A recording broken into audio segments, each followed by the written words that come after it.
Kita lihat dalam Yohanes pasal yang kedua ayat pertama sampai ayat yang kelima. Yohanes pasal yang kedua ayat pertama sampai ayat yang kelima. Perkawinan di Kana. Pada hari ketiga ada perkawinan di Kana yang di Galilea. Dan ibu Yesus ada di situ. Yesus dan murid-muridnya yang diundang juga ke perkawinan itu. Ketika mereka kekurangan anggur, ibu Yesus berkata kepadanya, mereka kehabisan anggur. Kata Yesus kepadanya, mau apakah engkau daripadaku ibu? Saatku belum tiba atau waktuku belum tiba. Tapi perhatikan ayat kelima. Tetapi ibu Yesus berkata kepada pelayan-pelayan, apa yang dikatakan kepadamu, buatlah itu. Ya. Sebab perhatikan baik-baik apa yang dikatakan kepadamu, buatlah itu. Saudara, kalau kita ikut Tuhan sungguh-sungguh, percaya kepada Tuhan sungguh-sungguh, maka seharusnya kita pun harus percaya bahwa mujizat Tuhan masih terjadi sampai hari ini. Kalau kita lihat Yohanes pasal yang kedua, ayat 1 saya baca sampai ayat yang kelima, nanti Bapak Ibu baca sampai ayat seterusnya. Ini mujizat pertama yang Yesus lakukan dan lakukan di pesta perkawinan ketika mereka kehabisan anggur. Dan terjadi dengan air mineral biasa diubah menjadi anggur yang manis. Dan Alkitab berkata bahwa mujizat ini masih terjadi sampai hari ini. Tuhan sanggup merubah keadaan. Tuhan sanggup mengubah situasi. Bagi mereka yang percaya, maka Anda melihat perkara-perkara yang besar. Namun kenyataannya, justru hari ini banyak orang yang tidak percaya mujizat ada. Saya mau tanya dulu, berapa banyak yang percaya mujizat masih ada? Berapa banyak yang tidak percaya, sudah tidak ada lagi mujizat? Karena menurut Anda itu hanya terjadi di masa rasul-rasul saja. Di masa perjanjian lama dan perjanjian baru. No. Yesus Kristus tidak pernah berubah. Dulu, sekarang, sampai selama-lamanya. Ibrani pasal 13 ayat yang ke-8. Yesus Kristus kemarin, hari ini, bahkan sampai selama-lamanya. Tidak pernah berubah. Kita yang harus berubah. Karena Yesus sudah sempurna. Kita yang belum sempurna, kita yang harus berubah. Mengikuti Yesus. Kita yang harus berubah. Mengikuti sifat dan karakternya. Amin. Karena kesulitan. Karena masalah. Karena persoalan belum dijawab. Doa belum dijawab. Karena kita melihat belum ada pintu terbuka. Maka kita katakan kita kecewa. Lalu kita katakan gak ada mujizat. Tapi hari ini saya beritahukan kepada umat Allah. Mujizat masih terjadi sampai hari ini. Masih ada Tuhan. Dan masih ada mujizat. Masih ada pertolongan. Masih ada kekuatan. Masih ada jalan keluar. Masih ada perkara-perkara ajaib dan luar biasa. Yang Tuhan nyatakan bagi umatnya. Saya lihat ada orang yang ketika Tuhan izinkan saya mendoakan mereka. Ada yang cancer. Cancernya itu sudah stadium 4. Dia udah keluarkan uang. Dia nilainya dia bilang untuk saya. 2 miliar lebih. Dan belum sembuh, tambah parah. Saya dalam satu ibadah, tiba-tiba ketika saya worship leader, kasih saya mic. Lalu Roh Kudus berkata begini, ada ibu di sini, yang kurang lebih sudah 3 tahun lebih, punya problem di bagian dadanya. Dan Tuhan berkata kepada saya, itu cancer. Suruh dia maju ke depan. Ya. Nah, ketika dia maju ke depan, saya tanya, ibu cancer? Dia katakan, iya. Besarnya seperti apa? Itu benjolan besar di bagian dadanya. Ketika saya doakan dia, Tuhan berkata, aku sudah sembuhkan dia. Suruh dia pergi ke kamar mandi, suruh dia periksa, lalu beritahukan. Dan saya minta supaya dia pergi ke kamar mandi setelah didoain. Dan saya katakan ketika datang, kasih tahu, kalau saya sudah khotbah, lambaikan tangan. Dia masuk bagian belakang dan dia lambaikan tangan. Dan saya tanya, gimana ibu? Dia katakan gini, saya cari di kamar mandi. Dan saya lihat benjolannya benar-benar lenyap, pastor. Sudah tidak ada lagi benjolan. Saya sudah disembuhkan oleh Tuhan. Mujizat masih terjadi sampai hari ini. Saya pernah doain seorang ibu yang sudah diangkat payudaranya, sudah dipotong payudaranya, dan dokter vonis 3 bulan lagi meninggal. Tapi saya beritahukan, anak perempuannya itu main seperti nari di depan tamborin, di depan. Dan dia berkata kepada saya, Pak, tolong doain mama saya. Ketika saya naik itu berat badannya katanya itu 55 kilo. Tapi ketika saya ketemu dengan ibu ini, berat badannya di bawah 25 kilo. Jadi itu yang saya cuma lihat tulang dibungkus sama kulit tipis. Matanya itu seperti mau keluar, mau lepas dari bola dari apa namanya ini, kelopak matanya, itu mau lepas bola matanya. Nah, sebelum saya naik, Tuhan bicara kepada saya pada waktu malam. Tuhan tunjukkan kepada saya sebuah penglihatan bahwa ada lintah besar di bagian dada sebelah kanannya. Anaknya perempuan gak kasih tahu mamanya itu sakit apa. Tapi malam ketika saya doa, saya lihat lintah besar melintang dari bagian bahu kanannya sampai di bagian kanannya, melilit bagian kanannya. Dan saya tanya, Roh Kudus artinya apa? Dan Tuhan berkata bahwa binatang ini sangat mementingkan diri sendiri. Kamu baca Amsal 30 ayat yang ke-15. Ketika saya buka Alkitab, Amsal 30 ayat 15 berkata, si lintah mempunyai 2 anak, namanya untukku dan untukku. Saya punya 2 anak saudara, namanya Christian yang pertama. Yang kedua, Charity. Ya, double C ya saudara ya. Kalau Bapak Ibu punya anak 2 perempuan, yang pertama mungkin namanya Ling Ling, maka saya percaya yang kedua nggak mungkin juga Ling Ling, paling tidak Mei Ling. Supaya satunya dipanggil Ling, satu dipanggilnya Mei. Nggak mungkin namanya sama. Betul? Tapi si Linta mempunyai 2 anak, namanya untukku dan untukku. Boleh tunjukkan ayatnya Amsal 30 ayat 15. Si Linta mempunyai 2 anak, namanya untukku dan untukku. Semua yang diucapkan orang lari ke diri sendiri, semua yang dibicarakan orang hanya untuk diri sendiri. Dia sudah nggak perhatikan Tuhan, nggak melihat Tuhan, dia hanya fokus kepada dirinya sendiri. Lalu saya katakan saya tanya kepada Roh Kudus, bagaimana binatang ini bisa lepas? Kan begini, hanya bisa lepas dengan terang, dengan api, dan dengan garam. Akulah terang dunia, dan akulah garam dunia. Kamu sampaikan firman Tuhan, dan aku akan sembuhkan ibunya. Ketika saya naik, saya baru masuk, ketok pintu Shalom, dia katakan kepada saya, Pak Pendeta, tadi malam darah keluar begitu banyak. Saya tanya, ibu sakit apa? Dia katakan, saya cancer, stadium 4, dan payudara saya kanan sudah diangkat. Dan dokter kasih vonis 3 bulan lagi, saya meninggal. Dan saya katakan begini, tadi malam Tuhan kasih saya penglihatan bahwa ada lintah besar seperti yang tadi saya cerita kepada Bapak Ibu. Dan hari itu saya beritakan firman kepada dia 1,5 jam. Dan dia katakan ini damai di hati saya. Tapi Roh Kudus katakan gini, ibu sakit hati kepada orang yang paling dekat dengan ibu. Dia sakit hati kepada suaminya. Dan suaminya pada waktu itu adalah seorang yang tugas di dunia militer. Dan pangkatnya tinggi saudara.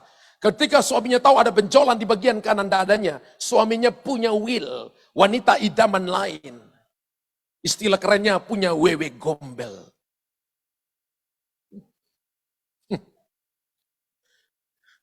Jangan lihat kiri kanan, ya. Perhatikan aja ke depan, dengar firman Tuhan. Saudara, saya beritakan Injil 1,5 jam kepada dia, kemudian mereka kasih kita minum, makan, kemudian saya pulang. Ketika saya pulang ke rumah, saya masuk ke kamar, saya berlutut dan saya berdoa. Saya lihat Tuhan tunjukkan kepada saya sebuah penglihatan. Saya lihat ibu itu dililit sama ular piton, saudara. Spirit of piton itu adalah sihir dan tenun. Tipu daya, orang bicara bohong. Lalu Roh Kudus katakan kepada saya, kasih tahu kepada ibu itu yang tertipu. Ini binatang yang datang menipu dia. Kasih tahu kepada dia, percaya saja kepadaku. Dan aku akan menyembuhkannya. Saudara, ketika saya besok naik di jam yang sama, dia katakan ketika Pak Pendeta pulang, ada 3 orang datang kepada saya dan katakan, ibu pergi ke paranormal ini. Paranormal ini sudah begini, sudah sembuhkan orang dan sebagainya. Tapi dia katakan, saya mau percaya kepada firman Allah yang disampaikan oleh Pak Pendeta. Bapak Ibu tahu, besoknya dia minta saya untuk doakan dia di rumah kakaknya. Kami harus pergi ke daerah apa namanya itu ya. Ya, satu daerah itu daerah satelit seperti itu. Ya.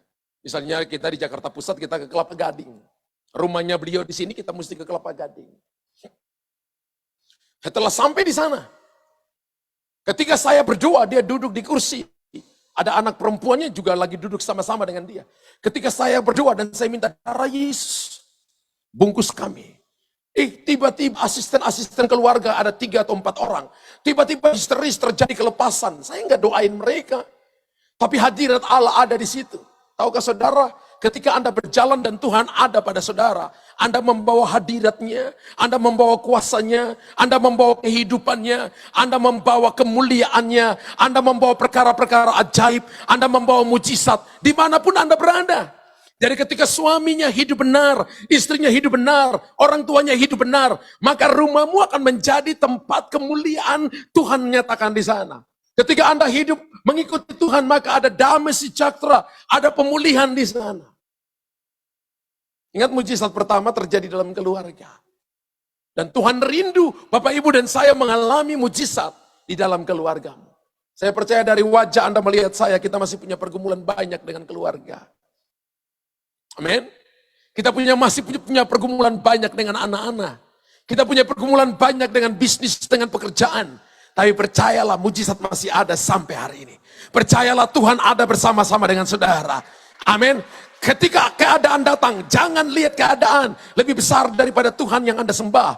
Ketika persoalan datang, katakan kepada persoalan, Allah yang aku sembah lebih besar daripada engkau. Allah yang aku tinggikan lebih tinggi daripada engkau.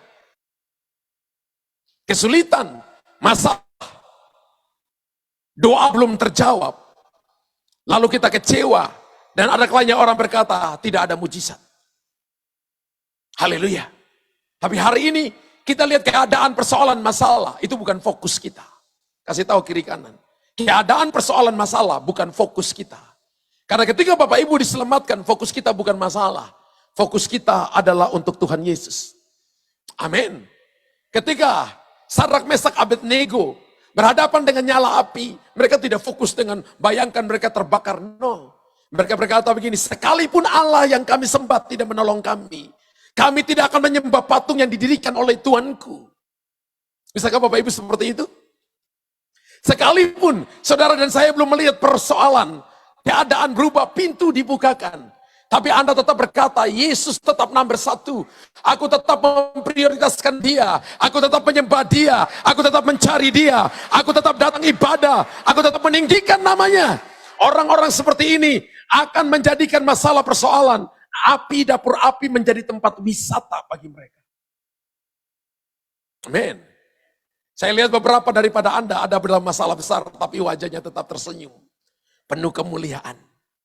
Coba lihat kiri kanan, iya benar. Saya tahu kamu punya persoalan besar. Saya tahu masalahmu belum selesai. Saya tahu sakitmu belum disembuhkan.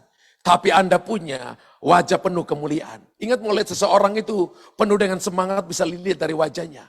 Wajahnya lesu juga bisa lihat. Wajahnya lelah juga bisa lihat.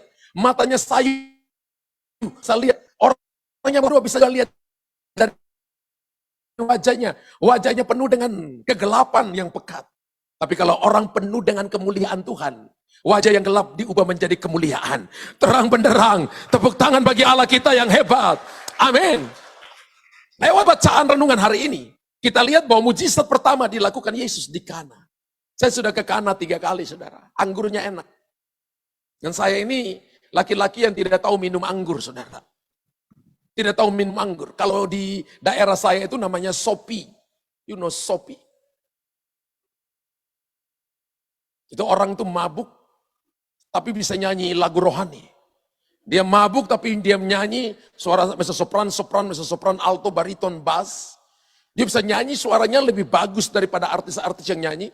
Tapi Anda dengar dia nyanyi sore-sore, dia nyanyi tiap langkahku diatur oleh Tuhan dan tangan kasih-Nya memimpinku. Nyanyi sopran, mezzo sopran, alto, bariton, bass. Ketika Anda dekat, dia lagi mabuk.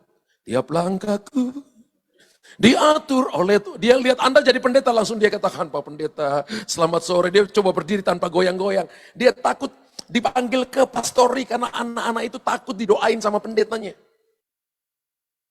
Pendeta di daerah saya itu jadi simbol, saudara. Ya. Jadi anak-anak nakal ketika lihat pendeta sembunyi. Anak-anak yang suka mabuk lihat pendeta, langsung jalannya lurus. Mabuk tapi nyanyi lagu rohani. Kalau Anda tanya, kamu percaya masuk surga? Masuk surga. Ingat orang masuk surga. Bukan karena pintar nyanyi lagu rohani. Orang masuk surga karena Anda mau percaya Tuhan sungguh-sungguh. Aminnya cuma 3 orang, yang lain gak percaya. Ayo kita belajar di sore hari ini. Yang pertama, belajar untuk selalu meresponi, memberi respon yang baik. Memberi respon yang benar dalam setiap keadaan yang kita alami. Jadi ketika Bapak Ibu datang dengar firman, Dan firman Tuhan berkata ada jalan keluar. Katakan yes and amen. Ketika Anda dengar firman Tuhan, dan Anda berkata begini, aku pasti disembuhkan. Tuhan pasti pulihkan keluargaku. Tuhan pasti pulihkan bisnisku. Tuhan pasti pulihkan anak-anakku. Katakan yes and amen. Bapak Ibu tahu bahwa langit, bumi, laut, dan segala isinya. Semua kekayaan yang ada di dunia ini, yang kelihatan dengan mata, diciptakan dengan firman. Firman Allah Kejadian pasal pertama, ayat pertama. Pada mulanya Allah menciptakan langit, bumi, dan laut, dan segala isinya. Pada mulanya Allah menciptakan, cipta dengan apa? Firman. Haleluya. Jadi ketika Bapak Ibu dengar firman yang keluar dari mulut Tuhan melalui hamba-hambanya, maka Bapak Ibu harus meresponi dengan baik. Meresponi dengan benar. Dan berkata yes and amen. Aku butuh firman Tuhan. Saya baca sebuah kesaksian, seorang anak kecil ketika dia waktu kelas 2 SD, terjadi perang dunia pertama. Dan guru agamanya ajarkan mereka tentang firman. Guru agamanya adalah seorang yang dilawat Tuhan dan mengalami sebuah encounter with God, perjumpaan pribadi dengan Tuhan. Dan diajarkan anak-anak yang baru usia 8 tahun ini, kalau kamu dengar firman Tuhan, maka kamu harus katakan amin kepada Tuhan. Kalau kamu dengar firman Tuhan, sekalipun gak masuk di akal, tapi kamu dengar bahwa Tuhan mau nolongmu, Tuhan mau menyembuhkanmu, kekuatan kepada menyelamatkanmu, katakan amin. Bapak Ibu tahu, dalam kelas itu ada kurang lebih 37 orang anak. Hanya 37 orang anak. Perang dunia pertama selesai. Perang dunia kedua, beruntun masuknya.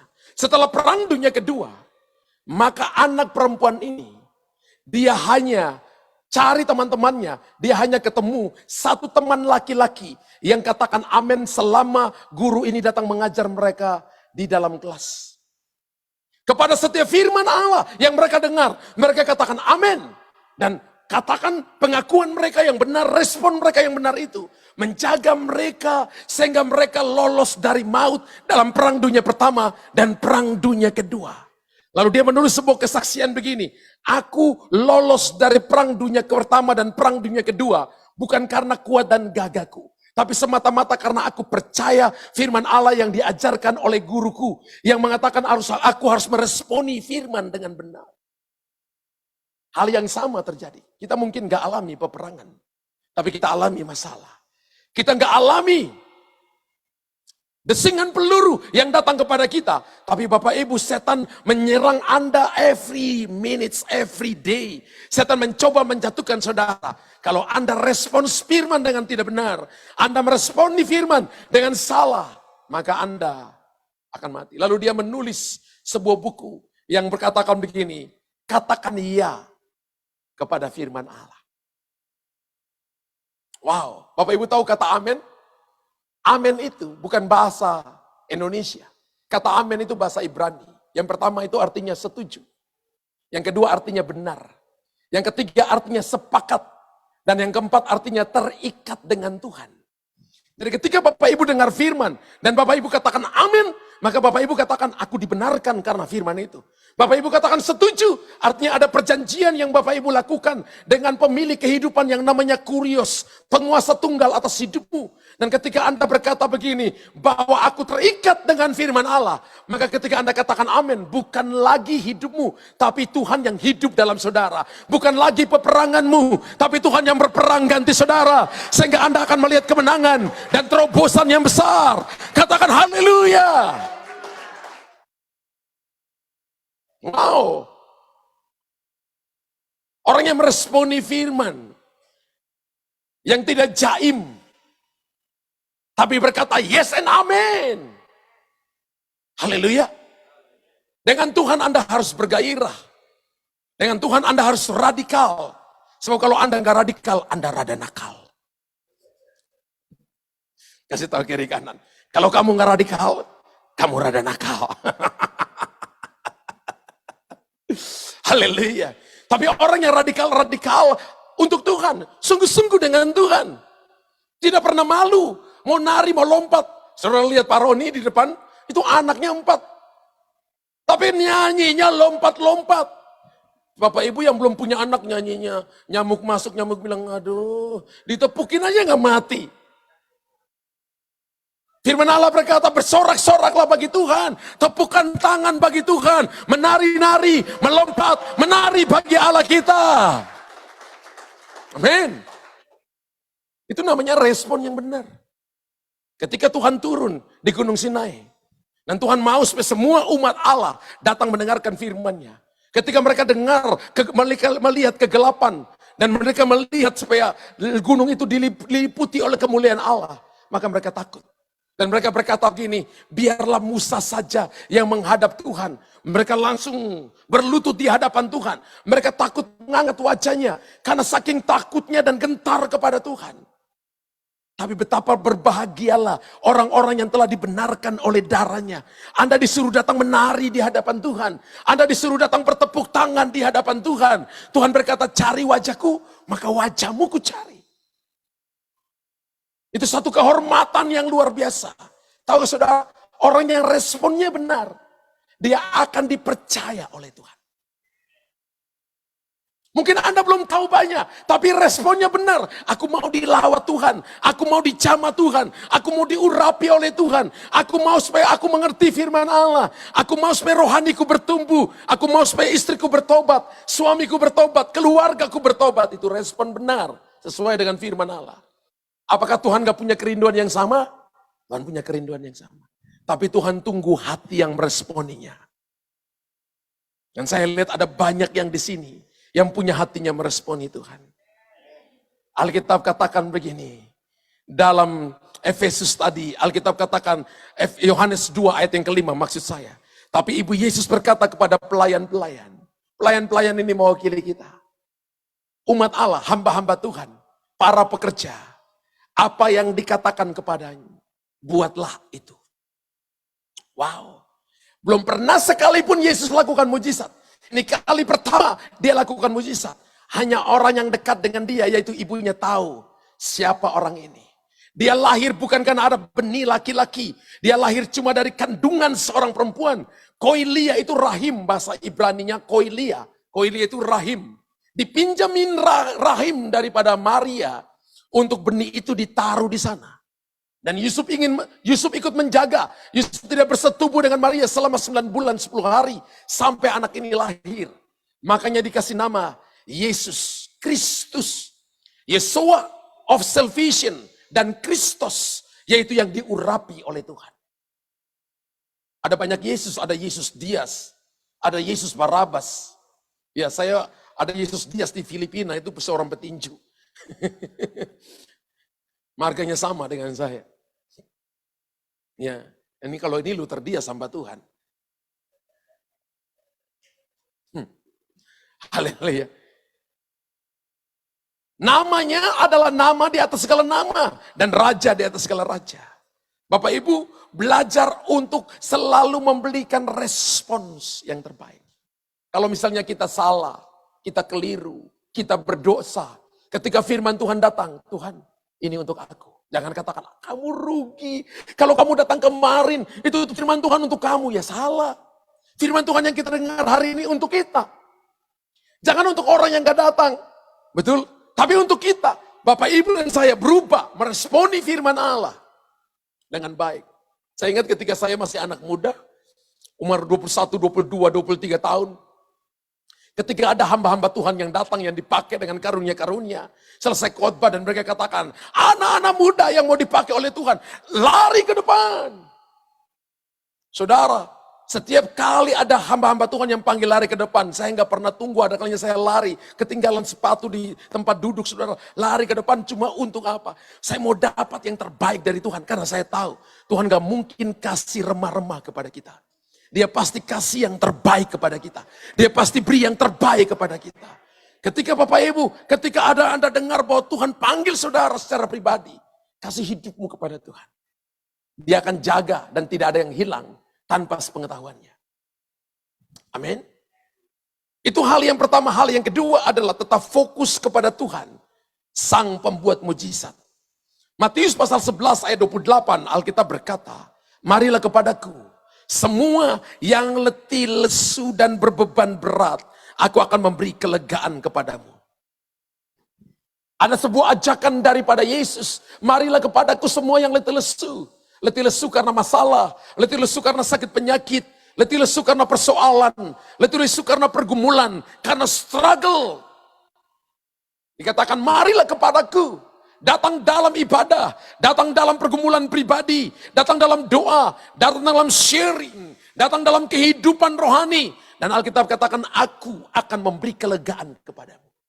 Ya saudara, pujian penyembahan, Allah bertakhta di atasnya. Ketika Anda datang memuji menyembah Tuhan, maka saudara dilawat oleh Tuhan. Saya ingat satu waktu saya datang ke sebuah KKR, dan ketika selesai, gembalanya berkata, Pak Pendeta, saya minta Pak Pendeta doa berkat. Ketika saya doa berkat, saya rasa seperti ada gelombang urapan yang sepertinya mengalir melalui saya.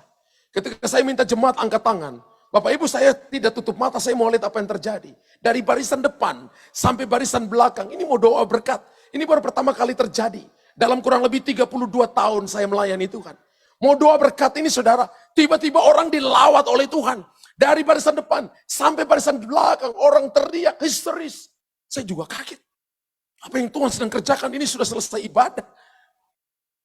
Tapi orang dilawat oleh Tuhan dengan cara yang hebat dan ajaib. Amin. Berarti ibadah itu adalah kita datang kepada cara-caranya Tuhan.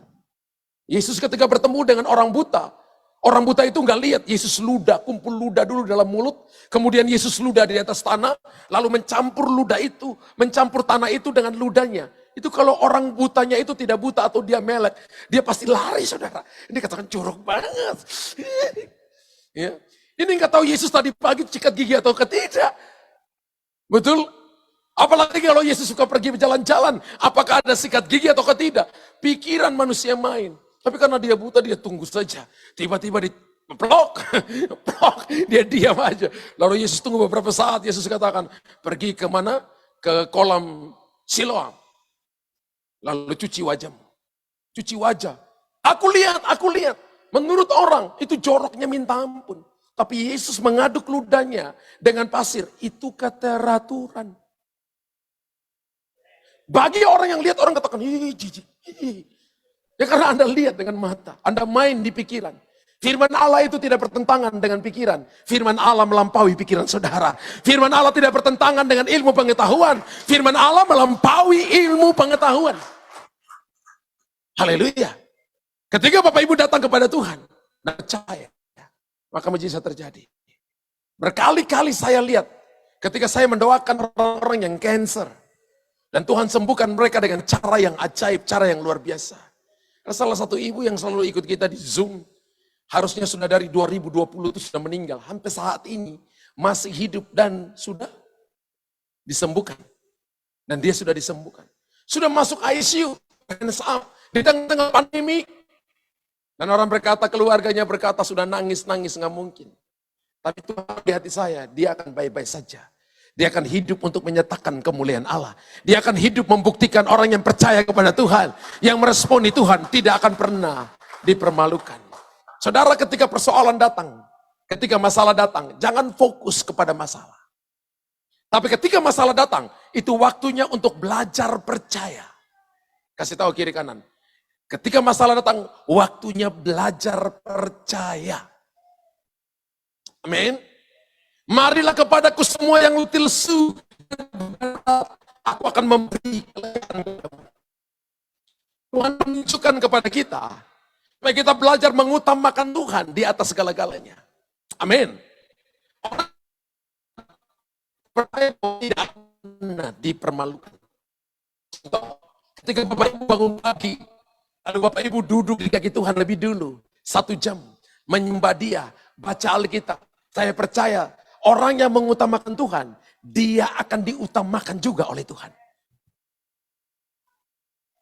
Tapi kalau Anda jadikan Tuhan second opinion, nanti kalau ada masalah, saya datang ke Tuhan, orang ini juga di hadapan Tuhan akan jadi second opinion. Oh, siapa dia? Tuhan tolong aku. Siapa ya? Sudah teriak-teriak, oh datang karena masalah. Makanya saya ajar Bapak Ibu, jangan datang ke Tuhan waktu masalah baru datang ke Tuhan. Tapi Alkitab ajarkan kepada kita, berdoalah setiap saat, berdoalah setiap waktu, dalam keadaan diberkati, dalam keadaan sehat, dalam keadaan ganteng dan cantik, dalam keadaan baik-baik, dalam rumah tangga baik-baik. Berdoalah kepada Tuhan, karena pada waktunya nanti, doamu jadi investasi yang nanti akan Tuhan jawab pada waktunya. Ingat bahwa salah satu investasi rohani yang pernah mati adalah doa saudara. Ditampung dalam hatinya Tuhan.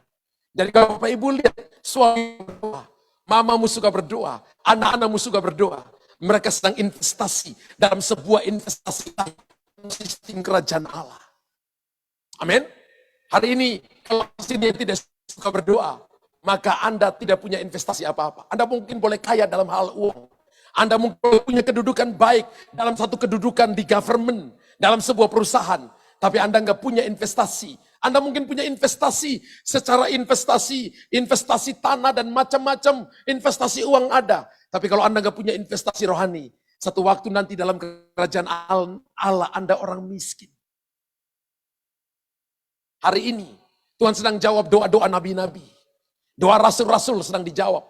Doa hamba-hamba Tuhan yang kudus sedang dijawab. Amin. Saya bertobat juga karena ada orang yang berdoa untuk saya. Bapak Ibu bertobat hari ini, kenal Tuhan secara pribadi, ada orang yang berdoa bagi Bapak Ibu.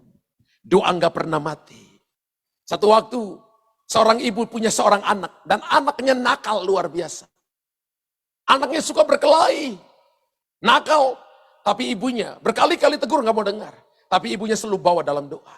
Satu waktu, kelompok dia dan kelompok yang lain mereka berantem. Tapi kelompok yang sana ada yang bawa senjata. Kemudian dia terkepung, saudara. Dan salah satu orang daripada dia taruh pistolnya di kepalanya. Saudara tahu, itu pelatuknya udah ditarik, tapi pistolnya nggak bunyi. Ketika jam 1 subuh, Roh Kudus bangunkan mamanya, doa untuk anaknya. Anaknya belum pulang, mamanya berdoa dengan bahasa roh. Sinarotus apuri asanto kurina rosatak, berdoa selama 1 jam. Saudara tahu, anaknya pulang. Jam 3 subuh, pulang dengan nangis. Ketika dia sampai di rumah, dia berlutut dan peluk kaki mamanya. Dan dia katakan, "Mama, aku minta ampun dari mama. Dan aku minta ampun dari Tuhan. Harusnya hari ini, hanya namaku yang pulang dan jenazahku yang pulang ke rumah." Kenapa? Karena tadi aku ditodong sama senjata di kepalaku. Pelatuk sudah ditarik berkali-kali, pistolnya nggak bunyi. Mamanya tanya, "Ini jam berapa?" Jam 1 subuh. Mamanya katakan ini, Roh Kudus bangunkan mama untuk doa. Dan mama lihat bayangan kamu, wajah kamu. Mama doa 1 jam untuk kamu. Saya beritahukan kepada saudara. Saudara anggap remeh hal-hal rohani? No. Hal-hal rohani punya kekuatan, melebihi kekuatan yang dimiliki oleh semua sistem yang ada di dunia ini. Dan saudara dan saya terkoneksi di dalamnya. Melalui apa? Kehidupan rohani. Orang fokus dengan Tuhan itu, Anda nggak hilang apapun. Orang fokus dengan Tuhan itu, Anda akan sampai di atas gunung-gunung, di mana Anda akan menikmati kemenangan di atas gunung-gunung kemenangan. Anda turun dalam lembah, dan Anda akan naik untuk Anda menikmati semua yang terbaik dari apa yang dijanjikan oleh Tuhan. Dan Tuhan berkata begini, ketika kita mau datang, serahkanlah semualah yang letih lesu dan berbeban berat, serahkan persoalanmu kepada Tuhan. Bapak Ibu jangan pikir bahwa saya sebagai gembala, sebagai pendeta nggak ada punya pergumulan. Ada. Namanya kita manusia, semua punya pergumulan. Tapi respons hati kita dan fokus kita harus benar. Saya selalu berkata kepada istri saya, jangan keluarkan air mata kepada masalah persoalan. Tuhan katakan menangislah untuk jiwa-jiwa. Keluarkan air mata untuk jiwa-jiwa. Menangislah untuk kota-kota. Menangislah untuk bangsa-bangsa. Bagi masalah, tertawa. Kalau ada persoalan, tertawa. Kalau ada persoalan, sukacita. Setan kan selalu bikin kita stres. Ini waktunya kita buat setan stres. Dengan apa? Ketika lihat masalah, kata, kecil. Kenapa? Yesus yang hebat dan luar biasa akan memberikan kepadamu kekuatan yang baru. Katakan haleluya. Nehemia 8 ayat 11 katakan sukacita. Karena Tuhan adalah kesembuhan bagiku. Sukacita karena Tuhan adalah kekuatan bagiku. Ya, saudara jangan sampai mukanya mencuci muka seperti pepaya masak yang jatuh di tanah. Shalom, apa kabar? Baik. Dari mana? Dari tadi. Orang model seperti ini Tuhan mau jauh, Tuhan mikir 1000 kali. Tapi kalau Anda datang, Anda lihat kalau Anda ke rumah, Anda, hai, apa kabar? Diangkat papanya, mama masalah. Tapi karena Anda sambut dengan sukacita. Ini kalau minta handphone gue kasih, padahal kemarin baru beli. Sekalipun mama nggak ada uang, dibeliin.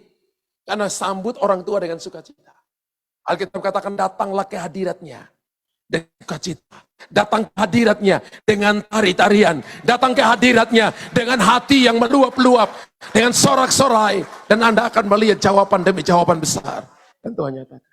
Saudara tahu, hari-hari ke depan, kita akan mengalami musim-musim yang sulit. Tapi orang benar akan muncul seperti surya pagi. Orang benar akan muncul seperti tanaman yang muncul dari dalam tanah. Dan dia tidak akan terpengaruh dengan situasi. Masih ada, kita tunggu pelimpahan kekayaan sekali lagi. Sudah 3 kali pelimpahan kekayaan. Di masa, yang pertama adalah masa Yusuf. Yang kedua di masa Musa. Yang ketiga di masa Salomo. Tapi Hagai pasal yang kedua, ayat 7 sampai ayat yang ke-10 sedang ditunggu hari ini. Aku akan menggoncangkan langit, bumi, laut, dan segala isinya. Supaya kekayaan bangsa-bangsa akan datang Alkitab katakan tidak datang mengalir kepada gereja Tuhan. No, tapi kepada personal. Kata personal bahasa Yunaninya am. Makanya di gereja lama kita, gereja yang kudus dan am. Am itu personal, am itu pribadi. Nah artinya saudara, gereja itu adalah, pertama adalah gereja adalah pribadi, organisme. Atau gereja adalah am. Gereja yang kedua, arti gereja yang kedua adalah gereja adalah organisasi. Arti gereja yang kedua adalah gereja secara fisik, gedung gereja. Kemudian arti gereja yang keempat adalah gereja secara universal. Dan Yesus adalah kepalanya. Jadi kalau orang cuma bicara satu sisi, tanpa menjelaskan empat-empatnya, dia tidak menjelaskan gereja, eklesia secara utuh. Makanya orang hanya bertengkar cuma gara-gara organisasi, karena dia tidak mengerti arti bergereja sesungguhnya. Karena gereja sesungguhnya kita harus ngomong dalam 4 sisi ini. Organisme pribadinya harus bertumbuh, mengenal Tuhan dengan sungguh-sungguh, fokus kepada Tuhan, tapi dia juga harus terikat dalam sebuah sistem di mana diatur oleh organisasi. Dalam penata layanan ada gembala, ada koordinator-koordinator, ada wakil gembala, ada sekretaris, ada bendahara. Semua terorganisir dengan baik untuk penata layanan itu jalan dengan baik. Amin. Gedung fisik juga harus kita rawat. Bapak Ibu jangan buang sampah di tanah. Kemudian kita pulang tapi kita katakan Yesus hebat dan ajaib. Padahal kita buang sampah sembarangan. Contoh, di sini kan saya nggak pernah lihat, kalau ada bertobatlah. Haleluya. Karakter itu kan dibentuk everyday, setiap hari. Karunia itu bisa saya tumpang tangan, Bapak Ibu dapat. Tapi karakter itu adalah keputusan pribadi kita. Saya lihat ada orang yang berkarunia tapi tidak berkarakter. Itu seperti saya Raja Wali yang patah sebelah sehingga terbangnya muter-muter. Tidak bisa terbang tinggi. Fokus artinya melihat Tuhan lebih besar daripada melihat masalah. Fokus artinya tidak terpengaruh dengan kegelapan karena percaya di dalammu ada terang Tuhan. Fokus artinya gini, tidak terpengaruh dengan pintu yang tertutup karena Tuhan adalah pintu yang tinggal dalam saudara dan saya. Ketika Anda have Jesus live in us, menjadikan dia Tuhan dan Raja dalam hidupmu, maka dia telah memberikan kepadamu master key. Tuhan berkata kepada Petrus dalam Matius pasal 16, "Hei Petrus, aku telah memberikan kepadamu kunci." Dalam terjemahan Alkitab King James berkata, memberikan kepadamu the keys, kunci-kunci, bukan cuma satu kunci, tapi banyak kunci. Apa yang kamu ikat di dunia, terikat di sorga. Apa yang kamu lepaskan di dunia, terlepas di sorga. Jadi ketika hari ini ada masalah, ada persoalan, Bapak dan saya harus kembali. Mataku tertuju kepada Tuhan. Dan I believe, aku percaya, ketika aku mendeklar, ketika aku memproklamasikan, ketika aku katakan kekuatan, kesembuhan, pemulihan, maka aku akan alami itu. Amin. Jangan hidup selevel dengan masalah. Tapi ketika masalah ada di level 1, naik ke level 2. Masalah sampai di level 3, naik ke level 4. Saya percaya level paling tinggi itu milik Tuhan. Saya percaya masalah tidak akan mungkin menang dengan Tuhanmu, dengan Tuhanku. Masalah pasti akan kalah. Dan Tuhan tentukan kita bukan menjadi orang-orang yang kalah. Muka Anda ini muka pemenang. Muka Anda ini muka mengalami Baal Prasim. Muka terobosan. Muka-muka pemulihan. Muka yang akan membawa hadirat Allah dan kuasa Allah. Haleluya. Amin. Mulai hari ini saya mau dengar setiap minggu ketika Anda datang dengar khotbah. Anda katakan amin kenceng-kenceng. Ini jadi budayanya kita, jadi culture-nya. GBI Christ Kingdom Family. Ketika Anda dengar firman, ketika Anda pimpin pujian penyembahan, jangan cuma worshiper dan beberapa orang yang angkat tangan, yang lain cuma aku merenung nasibku. Jangan. Tapi Anda merenung firman Allah. Orang yang merenungkan firman Allah akan menjadi orang yang kuat, menjadi pemenang, bahkan lebih daripada pemenang. Katakan haleluya. Dan yang ketiga, untuk mujizat terjadi, maka saudara harus belajar hidup dengan iman. Katakan aku bertindak dengan iman. Bertindak dengan iman itu begini. Iman itu adalah ketaatan kita kan. Iman itu adalah mendengar firman, melakukan firman. Haleluya. Saya pelayanan yang Tuhan percayakan kepada saya, pertama usir setan. Yang kedua mendoakan orang sakit. Ketiga adalah Tuhan berikan kepada saya, sehingga ketika saya lihat seseorang, rasanya saya lihat kehidupan orang itu seperti televisi. Ketika orang berdiri depan saya, satu waktu, tiba-tiba saya bisa lihat orang itu tuh seperti saya nonton TV. Saya bisa cerita masa lalu dia, masa kini dia, dan masa yang akan datang, yang akan dia alami. Itu karunia, saudara. Itu karunia. Apakah saya perlu tepuk dada dan berkata, saya hebat? No, karena saya tahu itu pemberian, itu gift yang Tuhan berikan. Karena mencari Tuhan dengan sungguh-sungguh, mencari Tuhan dengan segenap hati, bergairah dengan Tuhan. Sehingga saya muda itu dari mulai bertobat umur 21 tahun, sampai saya umur sampai nikah, itu puasanya gila-gila. Ada kalanya puasa bicara, ada kalanya puasa bisa 1 bulan, ada kalanya puasa bisa 21 hari. Setiap bulan rasanya makannya itu cuma beberapa minggu saja, atau beberapa hari saja. Kebanyakan waktu dipakai untuk saya pacaran dengan istri saya, dia telepon jam 4, Luther lagi doa. Jam 5, Luther lagi doa. Jam 6, Luther lagi doa. Bagaimana mau pacaran dengan kalau pacarnya doa terus? Sekarang ini dia bilang untuk ini, istri saya bilang ini, saya mau kamu seperti dulu lagi. Saya kata saya seperti dulu lagi, rasanya saya nggak bisa layani. Ketemu Pak Roni dengan keluarga, ketemu Pak John dengan keluarga, ketemu Pak Richard dengan Ibu Sabe, kita rasanya nggak bisa ketemu lagi ya. Waktunya dipakai terus untuk doa. Saya kamar itu ada kalanya saya tidur dengan teman saya, dan dia belum percaya, dan saya bilang ke dia, saya mau doa. Ada kalanya saya doa karena kepanjangan, saya ketiduran. Jadi akhirnya dia tidur di luar. Dan itu berlangsung berkali-kali. Dia katakan, gak apa-apa, kan kamu doa, saya pikir kamu doa semalaman. Saya bilang, enggak, mungkin saya doa 3-4 jam, tapi setelah itu capek ketiduran. Bertindak dengan iman. Bertindak dengan iman itu artinya Bapak Ibu taat. Orang yang merindukan mujizat, kalau tidak punya iman, maka Bapak Ibu seperti tidak punya uang. Iman dalam kerajaan Allah itu adalah mata uang untuk Bapak Ibu alami mujizat. Saya ulangi. Iman dalam kerajaan Allah adalah mata uang untuk kita alami mujizat. Jadi kalau Bapak Ibu nggak punya iman, maka Bapak Ibu orang miskin dalam kerajaan Allah. Iman timbul dari pendengaran, pendengaran akan firman Allah. Jadi kalau Bapak Ibu dengar firman, Bapak Ibu ketiduran, itu orang lebih miskin lagi, itu nggak tahu sebutannya apa itu. Ya. Karena kalau orang tidur di kursi, itu abnormal, tempat tidur itu untuk tempat tidur. Kursi itu tempat duduk, jadi kalau orang tidur di kursi, itu abnormal. Di sini kan nggak ada, jadi Anda nggak bisa marah saya, karena saya lihat nggak ada yang tidur. Ini kan jam tidur sebenarnya. Tapi matamu selalu perhatikan firman, kan beda.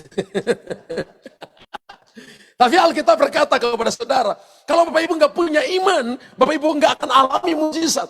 Tapi ketika Bapak Ibu punya iman, maka orang itu disembuhkan. Ingat ketika Yesus ketemu dengan seorang yang tidur di tempat tidurnya. Yesus nggak tumpang tangan, Yesus nggak roh, dan Yesus katakan tidak. Tuhan lihat bahwa orang itu beriman, dan Tuhan tanya, apa mau? Aku mau sembuh Tuhan. Lalu Tuhan katakan, berdirilah, angkat tilammu, dan pulanglah. Lalu dia bertindak. Dia gulung tempat tidurnya, dia pikul tempat tidurnya, dan dia pulang. Bapak Ibu perhatikan begini, iman bekerja sama dengan tindakan. Yakobus pasal 3 berkata begini, iman tanpa perbuatan adalah iman yang mati. Jadi kalau Bapak Ibu sakit, dan ketika didoakan, bangun, berdiri. Saya baca beberapa buku yang ditulis oleh Smith Wigglesworth. Itu hamba Tuhan itu kalau doain orang, kalau Bapak Ibu sakit di perut, dia datang dan dia tonjok Bapak Ibu, dia kasih uppercut. Dalam nama Yesus sembuh. Saya percaya kalau dia di timur, di Ambon, dia tinju orang pulang, dia babak belur, dia dipukulin sama gigi-gigi rontok. Tapi Tuhan suruh dia. Bapak Ibu sakit gigi, ditonjok di sini saudara, ditonjok 2-3 kali, sembuh. Sakit di kaki, ditonjok, sakit di dada, ditonjok di dada. Dia mukul orang, dia nggak tumpang tangan baik-baik seperti saya tadi, yang cuma tumpang tangan pelang Anda dilawat Tuhan. No, dia nonjok saudara, sakit di kepala, dia tonjok di kepalamu. Kepalamu nonong, tapi kepala isi kepalamu sembuh. Dan dia disebut dengan Rasul abad 20. Selama hidupnya membangkitkan 14 orang mati. Seorang rasul yang tidak tahu baca, satu-satunya buku yang dia bisa baca adalah Alkitab. Dan istrinya mengajar dia baca Alkitab. Dia tugasnya adalah tukang ledeng, saudara. Kacamatanya tebal seperti pantat botol tesosro itu. Dan kalau dia baca Alkitab, dia baca begini, saudara. Ketika di mimbar, tapi selesai dia baca, dia lihat jemaat semua udah jatuh di bawah kursi, saudara. Cuma baca Alkitab. Satu waktu ketika dia pulang, istrinya sudah meninggal. Dan dia masuk, lalu dia katakan begini, sayang, bangkit. Lalu istrinya bangun. Shalom Smith, bayangkan. Sudah mati 1 hari. Tunggu Smith pulang, lalu dikuburkan. Masuk dengan taruh kudanya di luar. Masuk depan pintu, orang udah banyak nangis. Dan dia teriak, sayang, bangkit dalam nama Yesus. Istrinya langsung bangun. Shalom Smith, langsung ngomong saudara. Duduk di dalam peti itu. Lalu istrinya ngomong, Smith, kalau kamu tahu saya sudah ada di mana, kamu gak akan panggil saya pulang. Langsung Smith, oh ya sudah, kamu balik lagi. Langsung dada Smith, sambil tidur, dada, mati lagi. Wow. Jumlah 14, itu istrinya. Saya baca beberapa orang, dia datang, itu sudah dalam peti saudara. Saudara tahu keluarganya mau izinkan, dia tarik itu jenazahnya keluar daripada peti, dia bulak balik petinya, jenazahnya dia tarik saudara, dia berdirikan di atas tembok, taruh di tembok, dia katakan, hidup, turun lagi, mati lagi, hidup, berapa kali, sampai 15 kali, ketika dia bilang, hidup, langsung orang itu buka mata, Shalom Pastor Smith, kenapa kamu udah gak dari tadi, sudah 15 kali aku angkat turun kamu. Bayangkan. Orang dipakai Tuhan seperti itu. Itu namanya karunia iman. Kalau Anda punya karunia iman, Anda nggak akan bicara perkataan-perkataan yang melemahkan engkau. Anda nggak akan percaya, akan memberitakan perkataan-perkataan yang melemahkan orang lain. Anda tidak akan berkata, oh gua sakit. Nggak ada kata-kata seperti itu. Anda tetap berkata, Tuhanlah penyembuhku. Tuhanlah kekuatan bagiku. Tuhanlah jalan keluar bagiku. Anda punya problem. Orang tipu Anda, bawa lari uangmu. Tapi Anda berkata, aku punya Tuhan yang hebat, yang kaya. Yang pegang setiap hati. Sanggup mengerahkan setiap hati. Dan membuka pintu-pintu. Yang sanggup untuk menolong aku. Orang yang beriman itu akan membawa pulang apa yang diambil musuh daripadanya. Orang yang beriman itu akan merampas dan akan membawa pulang double portion ke rumahnya. Orang beriman tidak pernah kalah. Dan Yesus berkata, apakah pada waktu aku datang ke bumi, aku menemukan iman di bumi.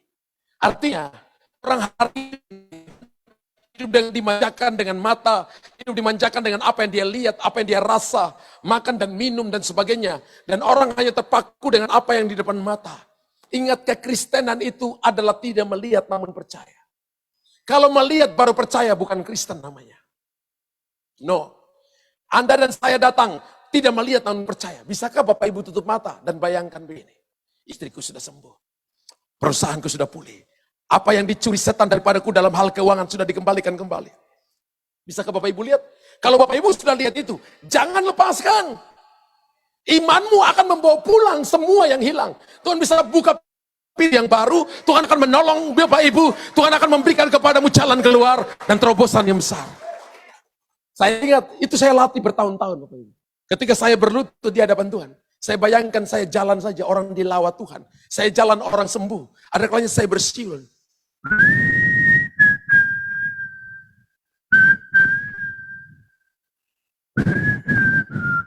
Ada kalanya bersiul begitu, tiba-tiba orang bisa dilawat oleh Tuhan. Dengan cara yang hebat, yang ajaib. Karena saya mulai di kaki Tuhan, membayangkan ketika saya bersiul, ada kali saya minta tisu, digerakkan saja, orang dilawat oleh Tuhan. Ada kali Tuhan suruh, buka jasmu, kebaskan jasmu. Tiba-tiba saya lihat seperti kipas, orang dilawat oleh Tuhan dengan cara yang hebat dan ajaib. Saudara tahu begini, itu dimulai ketika kita datang di kaki Tuhan. Membayangkan di praktek-praktek. Saya membayangkan orang mati, bangkit, ketika didoain, orang lumpuh keluar. Dan saya sudah lihat dalam pelayanan, orang lumpuh keluar dari kursi roda. Saya lihat orang yang mati tangan kanan sebelah, mati tangan kiri, kaki kiri. Benar-benar kembali dipulihkan oleh Tuhan. Dimulai dari kita dengan iman. Mempercayai Tuhan. Ingat bahwa percaya kepada Tuhan itu tidak pernah dipermalukan. Anda percaya kepada temanmu, temanmu bisa menipumu. Anda percaya kepada orang yang bisa Anda andalkan. Orang yang Anda andalkan bisa meninggalkanmu. Tapi kalau Anda percaya kepada Tuhan, satu-satunya yang tidak pernah meninggalkan kita. Dan dia adalah Immanuel. Dia adalah Raja di atas segala raja. Penguasa alam semesta. Tidak akan pernah meninggalkan saudara. Langit dan bumi punyanya. Dan dia berikan hidupnya untuk saudara dan saya. Hari ini mujizatnya masih tetap ada. Yang percaya katakan yes and amen.